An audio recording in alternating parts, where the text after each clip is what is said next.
1월 5번째 주일 마지막 주 주일 예배에 오신 여러분을 주님의 이름으로 환영하고 축복합니다. 특별히 설 명절을 맞이해서 굉장히 좀 2부 예배 자리가 좀 빈 것 같습니다. 고향을 방문한 우리 가족들, 또 아마 영상으로 예배에 참여하고 있는 우리 믿음의 가족들도 있는 것 같은데요. 여러분 모두 주님께서 은혜 더하여 주시고 또 가족들과 함께 행복한 명절 되시기를 주님의 이름으로 축원드립니다. 우리 성경책 가슴에 안고 한 목소리로 우리의 믿음을 선포하며 고백합니다. 나는 예수님을 구주로 믿습니다. 나는 구원받았습니다. 나는 이 말씀을 믿습니다. 나는 행복합니다. 아멘. 지난 1월 한 달 동안 우리는 성경에 기록된 축복의 약속들을 함께 살펴 은혜를 나누었습니다. 첫째 주에는 야베스라고 하는 사람에게 주신 그 축복의 말씀을 함께 나누었습니다. 둘째 주에는 아론의 대제사장적 축복 기도문을 우리가 함께 살펴 은혜를 나누었고요. 셋째 주에는 모세가 선포한 그 축복의 약속들을, 또 지난주에는 여호수아에게 주신 그 축복의 말씀을 우리가 함께 살펴 은혜를 받았습니다. 그리고 이제 오늘은 이 모든 축복의 말씀들을 요약하고 정리하면서 시편 1편의 말씀을 우리 결론으로 삼아서 함께 은혜 받고자 합니다. 먼저 우리가 한 가지, 지난 1월 한 달 동안 우리가 꼭 기억해야 될 주제의 말씀은 무엇이냐면, 하나님은 우리에게 복 주시기를 기뻐하시고 원하신다라고 하는 겁니다. 자, 따라서 하십시다. 하나님은 내가 복 받기를 원하십니다. 아멘. 여러분 믿으십니까? 하나님은 저와 여러분이 이 땅에 살아가면서 축복받으며 그렇게 살기를 원하신다고 하는 것 믿으시기 바랍니다. 그러면 이 복이라고 하는 것은 과연 무엇이냐? 정말 복 있는 사람은 누구냐라고 하는 거죠. 오늘은 이런 궁금증을 가지고 우리 함께 말씀을 살펴 은혜를 받도록 하겠습니다. 먼저 시편 1편 3절의 말씀 우리 함께 합독하여 읽겠습니다. 3절 말씀 함께 읽습니다. 그는 시냇가에 심은 나무가 철을 따라 열매를 맺으며 그 잎사귀가 마르지 아니함 같으니 그가 하는 모든 일이 다 형통하리로다. 아멘. 여러분 참으로 귀한 말씀입니다. 시냇가에 심은 나무가 철을 따라 열매를 맺는 것 한번 생각해 보십시오. 한철, 한때, 그때 열매를 맺고 나서 또 그 이듬해까지 기다려야 되는 게 아니에요. 사시사철, 사계절 따라서 열매를 맺는다라고 하는 거예요. 성경에 정말 좋은 말씀들이 많이 담겨 있지만 이 구절 정말 기가 막힌 구절이고요. 바라기는 종은 여러분의 삶이, 여러분의 가정이 오늘 이 시편 1편 3절의 말씀처럼 철을 따라 열매 맺기를 주의 이름으로 축원드립니다. 이 축복은요, 특별히 에덴 동산의 축복을 의미합니다. 하나님께서 인류를 창조하시고 두신 그 에덴 동산에는 동산 중앙에 샘이 있었습니다. 그래서 그 샘에서부터 강물이 쫙 흘러서 동산의 수많은 그 과일 나무들이 사시사철 열매를 맺어서 그것들로 말미암아 아담이 하와가 풍요롭게 누리고 그렇게 살 수 있었다고 하는 거예요. 그런데 죄가 그들 안에 들어오면서 그 관계가 깨어지고 결국 에덴 동산에서 인류가 쫓겨나게 되었지요. 그래서 진짜 축복이라고 하는 것은 무엇입니까? 에덴 동산을 회복하는 겁니다. 하나님께서 축복하시는 그 에덴이 여러분 가운데 회복되어지기를 주의 이름으로 축원드립니다. 시편 1편 말씀은 두 종류의 사람을 아주 명백하게 대비하여 보여주는데 곧 복 있는 사람과 반대로 복 없는 사람입니다. 우리는 복 있는 사람이 되고 싶잖아요. 그래서 먼저 복 있는 사람, 어떤 사람이 복이 있는 사람인지 우리가 살펴보겠습니다. 크게 두 가지 관점으로 살펴볼 수 있는데요. 첫째로 복 있는 사람이 하지 않는 것, 이것은 부정적인 의미입니다. 그리고 둘째로 복 있는 사람이 하는 것, 긍정적인 의미입니다. 그러면 첫째, 복 있는 사람은 무엇을 하지 않을까요? 첫째로 악인들의 꾀를 따르지 않는다 그랬습니다. 세상을 살다 보면 정도를 걸어가는 것이 참 답답하게 보일 때가 있습니다. 그래서 좀 지름길로 빨리 가고 편법을 써서라도 하여튼 좀 빨리 가는 것을 원할 때가 있어요. 사람들은 그것을 융통성이라고 하는 말로 포장을 합니다. 하지만 그것은 결국 편법이요, 심지어 어떤 경우에는 불법이 될 수도 있습니다. 이것을 오늘 성경은 복 있는 사람들이 가야 할 길이 아니라고 말씀하고 있습니다. 악인들은 수단과 방법을 가리지 않고 자신에게 유익이 되는 것을 찾아갑니다. 남이야 죽든지 말든지 상관하지 않고 오직 나만 아니면 돼 라고 그렇게 말하면서 자기의 어떤 유익이 된다면 가족이나 친척, 나아가 심지어는 부모도 등을 돌리거나 협박하고 그들의 등에 이렇게 비수를 꽂으면서 그렇게 살아간다라고 하는 거예요. 그러나 그렇게 살면 좋을 것 같고 그렇게 살면 행복할 것 같지만 여러분, 결국 그 길은 하나님의 말씀을 벗어난 길이고 얄팍한 꾀를 부리는 그 잔꾀의 길이고 그것은 결국 하나님께서 복 주시는 길이 아니다라고 하는 것, 여러분 믿으시기 바랍니다. 자, 두 번째로 복 있는 사람은 죄인의 길을 가지 않는다 그랬습니다. 이것은 얄팍한 꾀도 아니고 편법도 아니고 오직 명확한 불법이며 죄의 길입니다. 아예 대놓고 죄를 짓는 것이지요. 분명히 하나님께서 죄라고 말씀하셨음에도 불구하고 또 그 양심이 이것이 죄라고 하는 것을 분명히 나타내 주는데도 불구하고 하나님께 저항하며 양심의 눈을 감고 죄의 길을 선택하는 것을 말합니다. 당장에 눈앞에 보이는 그런 죄인의 길을 하나님의 말씀 앞에서 부인하고 아주 거리낌 없이 선택하고 따라간다라고 하는 거예요.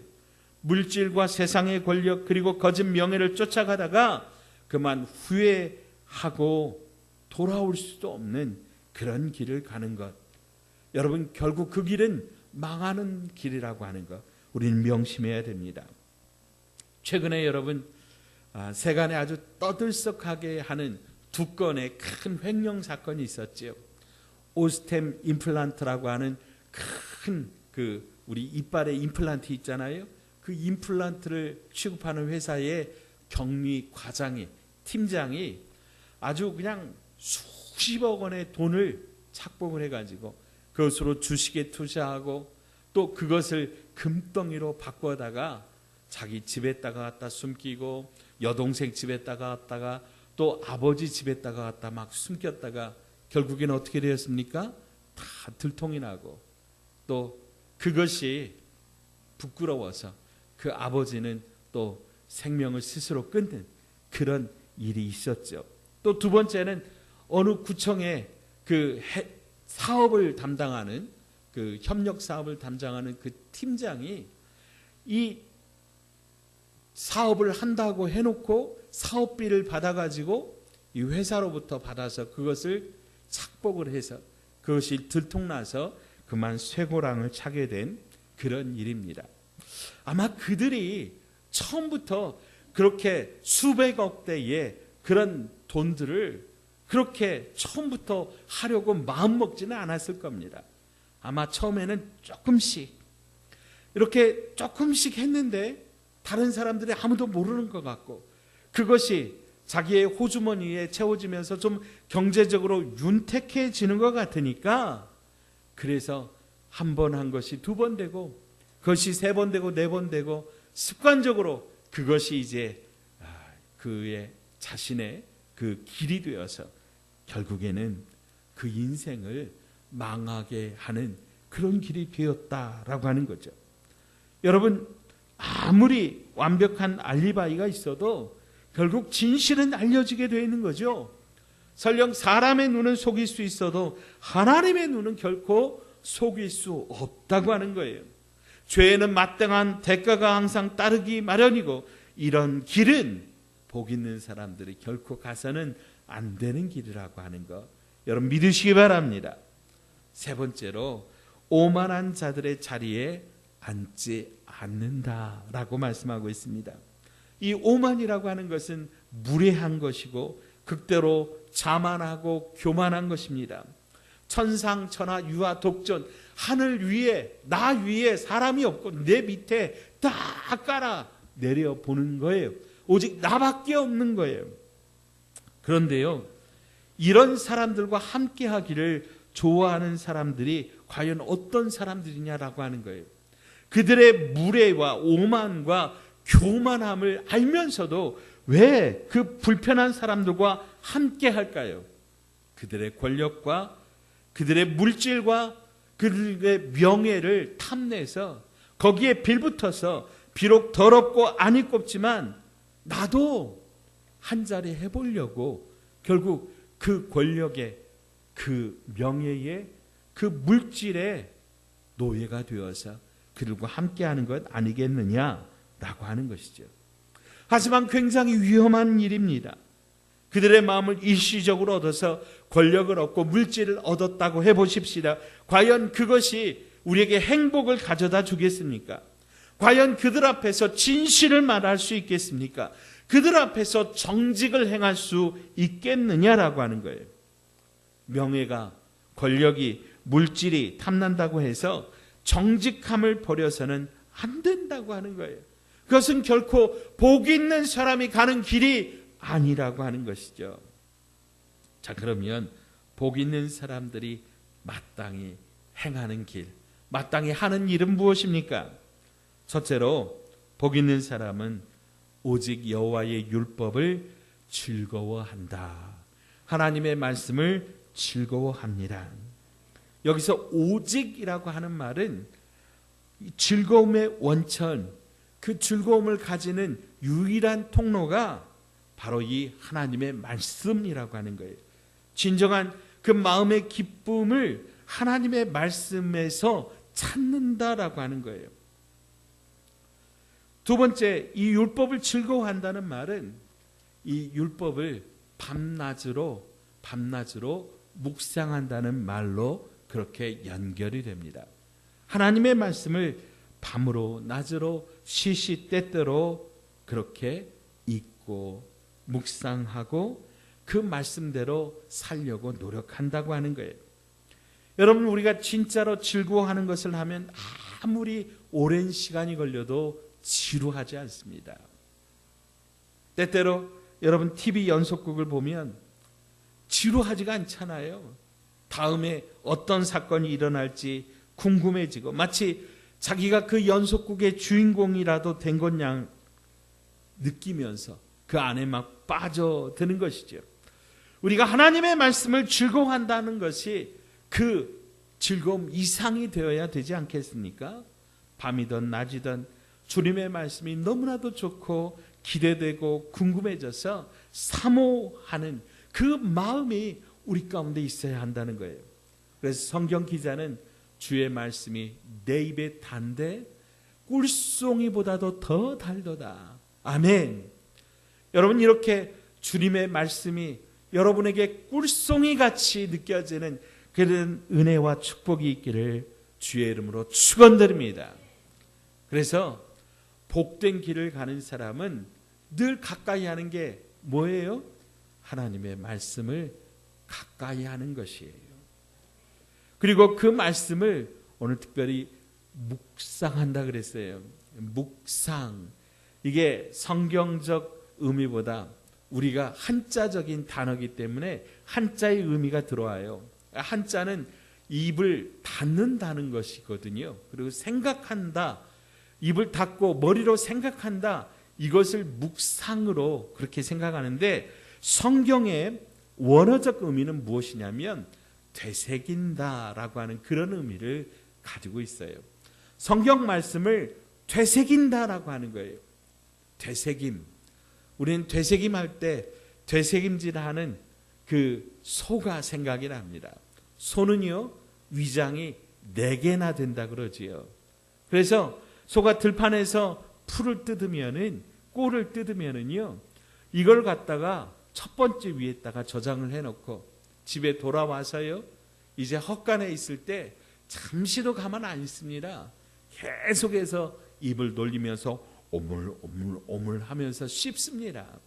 첫 번째 위장에 넣어놨던 그 풀을 꺼내서 다시 씹어가지고 두 번째로 놨다가 그 두 번째 것도 꺼내서 씹어가지고 세 번째로 또 네 번째로 완벽하게 씹어서 소화를 시킵니다.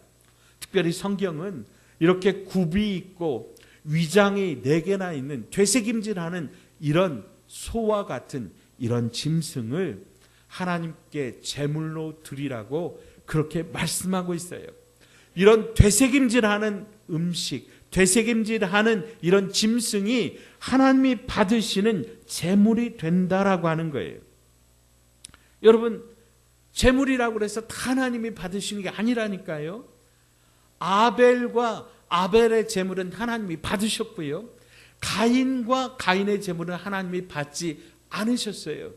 그런데 그 제물의 특징, 하나님이 받으시는 제물의 특징을 보니까 되새김질 하더라. 즉, 우리가 하나님의 말씀을 한 귀로 듣고 한 귀로 흘려버리는 건성건성하는 그 사람의 삶은 하나님 앞에 제물이 될 수가 없다는 거예요. 우리가 하나님의 말씀을 듣고 그 말씀을 끊임없이 되새김질하여서 그 말씀을 씹고 또 씹어서 그 말씀이 내 삶에 체화되도록, 그 말씀이 내 삶에 나타나도록, 그 말씀대로 살려고 몸부림치는 그 사람의 삶, 그것이 하나님 앞에 드려지는 제물이 되고 하나님이 받으시는 아름다운 산 제물이라고 하는 것, 여러분 믿으시기 바랍니다. 그래서 그 사람을 하나님이 받으시는 거예요. 그 사람의 삶을 아름답다, 영화롭다, 하나님이 귀하게 여기시고 기쁘게 여기신다고 하는 것, 여러분 믿으시기 바랍니다. 자, 그러면 이렇게 복 있는 사람들은 어떤 유익함이 있는가? 이렇게 이 땅에 살면서 이렇게 복된 길을 가는 사람에게는 하나님이 어떻게 갚아주시는가? 자, 첫째로 시냇가에 심은 나무와 같다. 시냇가에 심은 나무와 같이 늘 푸르게 하신다고 말씀하십니다. 나무가 시냇가에 심겼다고 하는 것은 필요한 영적 자양분이 늘 공급되는 것을 의미합니다. 우리가 살아가는 데 있어서 필요한 모든 것들을 하나님이 채워주시고 공급해 주신다고 하는 거예요. 여러분, 이스라엘 백성들이 광야길을 걸을 때에 그들이 40년 동안 날마다 하늘이 열려서 하늘에서 만나가 내려서 그들이 먹었습니다. 그들이 목마를 때는 반석에서 샘물이 터져서 그들이 생수로 가람목을 죽일 수 있었습니다. 그들이 고기가 먹고 싶다고 하니 사방에서부터 메추라기 떼가 몰려와가지고 여러분 지상에서 1m까지, 지상 1m까지 메추라기 떼가 사면에 쌓이는데요. 여러분 말이 그렇지 그거 놀라운 하나님의 은혜입니다. 그런데요, 그런 은혜를 하나님께서 하나님의 말씀을 따르고 하나님 앞에 믿음으로 살고자 하는 복 있는 인생에게 그렇게 부어 주신다고 하는 거예요. 특별히 그 입이 푸르다라고 하는 것을 기억하십시오. 사시사철 하나님의 말씀 앞에 사는 자들은 그 입이 푸르고 푸릅니다. 여러분, 아무리 나이가 먹었어도요, 젊은이 같이 푸른 인생이 있어요. 그 생각이 젊고요. 그 삶이 젊고요. 그 갈렙처럼 그 마지막까지 노년에도 힘을 발휘하는 왕성한 그런 젊음이 있는 그런 분들이 있는가 반면에 청년인데도 마치 할아버지 할머니처럼 인생을 다 산 그런 노인네처럼 절망과 소망이 없는 그런 인생을 살아가는 사람들도 있더라라고 하는 거예요. 사랑하는 여러분, 여러분에게 하나님께서 복의 길을 부어주셔서 하나님의 생명력을 부어주셔서 날마다 푸르고 푸른 인생 되게 하시기를 주님의 이름으로 축원드립니다. 두 번째로 형통의 축복을 주십니다. 우리가 지난주에 주신 말씀을 기억합니다. 형통이라고 하는 것은 막혀진 곳에서 열려지는 축복이라고 말씀을 드렸습니다. 모세에게 홍해 앞이 가로막고 있었습니다. 홍해가 가로막고 있었습니다.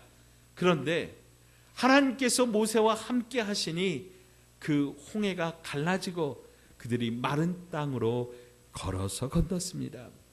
여호수아는 또 어떻습니까? 요단강이 그들을 가로막고 있었습니다. 그런데 그 요단강물이 일어섰습니다. 그래서 그들이 요단강을 걸어서 건너갔습니다.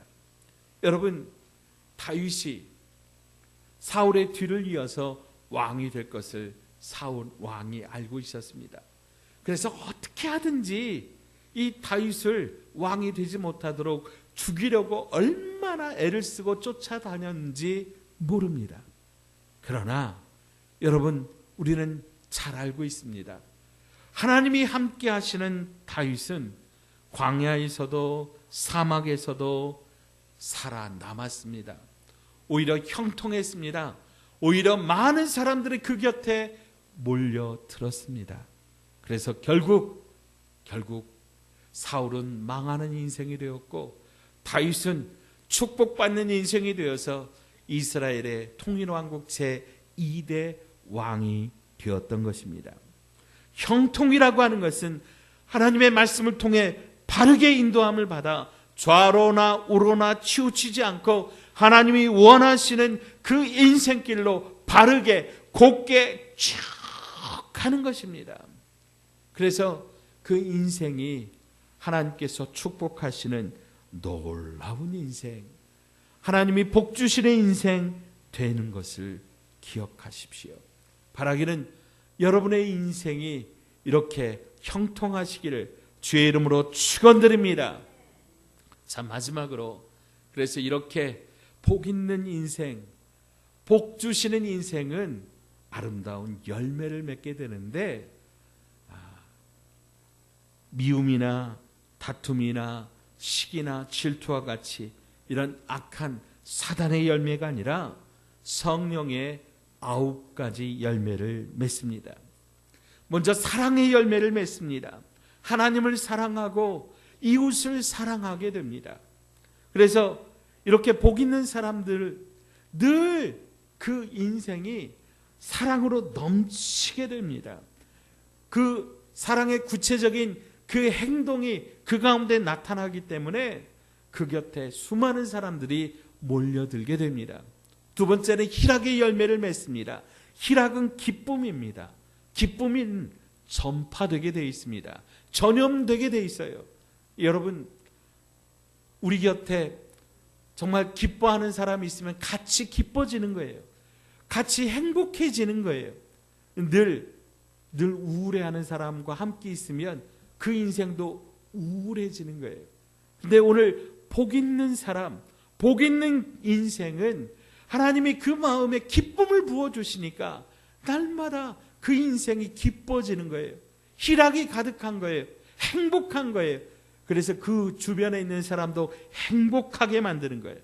세 번째로 화평의 열매를 맺습니다. 그 사람이 가면 아무리 그 관계들이, 그 지역이, 그 모임이 우울하고 서로 다투고 서로 분쟁이 있을지라도 그 사람이 가면 해결되는 거예요.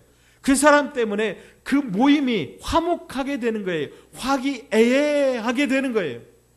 그런데 악한 사람은, 하나님이 함께하지 않는 사람은, 복이 있지 않는 사람은 그 사람이 가면 화기애애한 모임도 화기애매해지네요.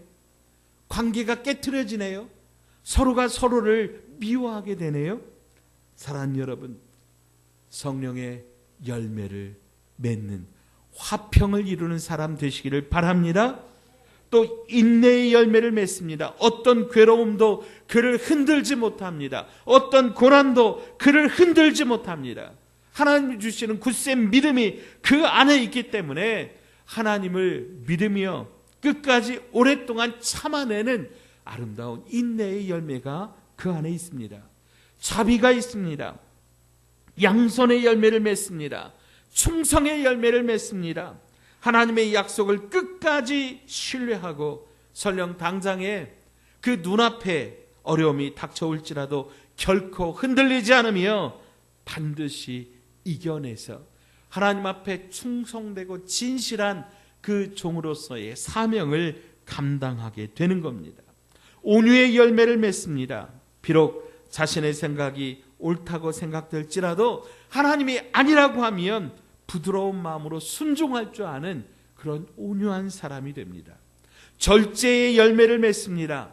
아무리 자기가 가진 것이 많이 있을지라도 주변의 어려운 이웃들을 위하여 아낌없이 내놓을 수 있고, 또 아무리 높은 명예와 권세가 있을지라도 어려운 이웃들을 위하여, 낮은 사람들을 위하여 스스로 그것을 포기하고 내려갈 줄 아는 하나님 앞에 참으로 귀한 믿음의 사람, 귀한 축복의 사람, 복 있는 사람이 되는 것입니다. 자, 그러면 복 있는 사람 반대로 복 없는 사람, 특별히 성경은 이 사람들을 악인이라고 말합니다. 이 악인들의 삶과 결론은 어떻게 됩니까?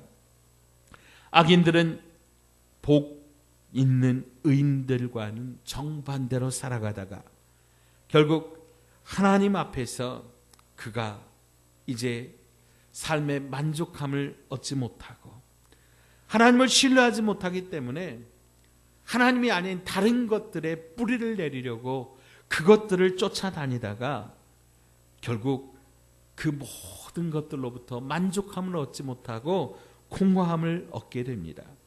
그래서 오늘 말씀에 보니까 바람에 날려다니는 겨와 같다. 그 인생의 결론이 뭐예요? 바람이 불면 이리 날리고 저리 날리는 그런 쭉정이 같은 헛개비 같은 인생이 그 인생이라고 하는 거예요. 그래서 악인은 결국 하나님의 심판의 불을 견디지 못하고 결국 그 심판불에 그들이 공들여 세운 것이 불에 탄 쭉정이처럼 흔적도 없이 사라지게 되고, 그리고 그들은 벌거벗은 수치를 당하여 의인들의 모임, 복인 자들의 모임, 천국에 들어가지 못하고 결국 바깥 어두운 데 내어 쫓기며 그곳에서 이를 갈게 될 것이라고 하는 것, 바로 그것이 오늘 복 없는 자, 악인들의 삶의 결론입니다. 그렇다면 사랑하는 여러분, 이제 우리의 삶과 방향은 분명해졌습니다. 그것은 우리는 하나님의 말씀을 쫓아 의의 길로 복 있는 사람으로 살아가는 것입니다. 세상 그 누가 뭐라고 해도 하나님의 말씀이 흐르는 생명의 시냇가에 깊이 뿌리를 내리고 날마다 주의 말씀을 묵상하며 우리가 그 말씀을 삶으로 살아내고 몸부림치면서 의로운 성령의 열매, 9가지 열매, 이 열매를 날마다 주렁주렁 맺는 복 있는 사람, 복 있는 가정, 복 있는 교회, 복 있는 인생 되시기를 주님의 이름으로 축원드립니다. 하나님 아버지, 복 받고 싶습니다. 그러나 세상의 복이 아니라 세상 많은 사람들이 바라고 원하는 그 복된 그 길이 아니라 하나님께서 주시는 이 귀한 축복을 받고 싶습니다. 하나님의 말씀을 즐거워하며 그 말씀을 주야로 묵상하며 이 말씀대로 지켜 살면서 시냇가의 나무처럼 늘 푸르게 하여 주시고 형통하게 하여 주시고 아름다운 성령의 열매를 맺게 하여 주시옵소서. 그래서 하나님께서 인정하시는 복 있는 인생 되게 하여 주시고 하나님께서 베푸신 천국 잔치에 참여할 수 있도록 역사하여 주시옵소서. 예수님의 이름으로 간절히 기도하옵나이다. 아멘.